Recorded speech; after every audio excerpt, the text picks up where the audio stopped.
વડોદરાના સરદાર industrial estate road number 5 plot number 7 પર આવેલી ઓમ સાઈ ઇન્ડસ્ટ્રી નામની ફેક્ટરીમાં ગત રાત્રે ચોરીની એક મોટી ઘટના સામે આવી છે.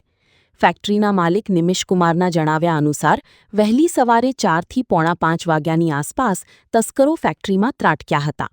શાતિર ચોરોએ ફેક્ટરીમાંથી કોપરની પાઇપો, કોપરની કેપિલરી અને કોપરના કિંમતી ટુકડાઓ સહિત કોપરની તમામ આઇટમો પર હાથ સાફ કરી દીધો છે. ઘટનાની ખાસ વાત એ છે કે તસ્કરો એટલા શાતિર હતા કે તેઓ પકડાઈ ન જાય તે માટે ફેક્ટરીના સીસીટીવી કેમેરાનું ડીવીઆર પણ પોતાની સાથે ઉઠાવી ગયા હતા.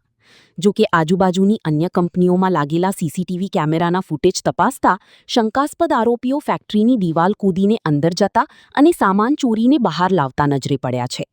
આ સમગ્ર મામલે ફેક્ટરી માલિક દ્વારા બાપુત પોલીસ સ્ટેશનના ડી સ્ટાફને જાણ કરવામાં આવી છે અને સીસીટીવી ફૂટેજ પણ સોંપવામાં આવ્યા છે. હાલ પોલીસે આ મામલે અરજી સ્વીકારીને આજુબાજુની કંપનીઓના સીસીટીવીના આધારે તસ્કરોને ઝડપી પાડવા માટે આગળની કાયદેસરની કાર્યવાહી અને એફઆઈઆર નોંધવાની પ્રક્રિયા હાથ ધરી છે. મારી ફેક્ટરી છે આ Om Sai industry road number 5 plot number 7 પર સરદાર ઇન્ડસ્ટ્રીયલ એસ્ટેટમાં કાલે રાતે એમાં ચોરીનો બનાવ બન્યો છે.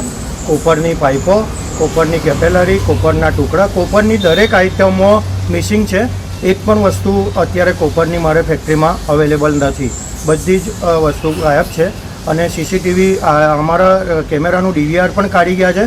સામેની કંપનીઓના કેમેરાના ફૂટેજના આધારે 4 થી પોણા 5ની વચ્ચે સવારે આ ઘટના બની છે. સંદિગ્ધ આરોપી દેખાય છે, લઈ જતા દેખાય છે, કૂદીને અંદર આવતા ઉતરતા દેખાય છે અને મેં આ બધી જ જાણ બાપોત પોલીસ સ્ટેશનના ડી સ્ટાફ અને સ્ટાફ મેમ્બરોને સીસીટીવી ફૂટેજ પણ આપેલા છે અને જાણ કરેલી છે, અરજી કરી છે. અત્યારે હવે ફાઇનલ એફઆઈઆર કરવાનો પ્રોસેસ ચાલી રહ્યો છે. જે ચોર જે આવ્યો તો ક્યાંથી ઉપરથી ચડી એ ઉપરથી આવેલો દેખાય છે, કેમેરામાં સ્પષ્ટ નથી દેખાતું. હવે બીજી ઇન્વેસ્ટિગેશન ચાલુ છે ડિસ્ટાફના સ્ટાફ દ્વારા આજુબાજુની કંપનીઓમાંથી ફૂટેજ લેવાનું. આપનો પરિચય? મારું નામ નિમિષ કવાજો, હું ઓનર છું ઓમ સાઈ ઇન્ડસ્ટ્રીનો.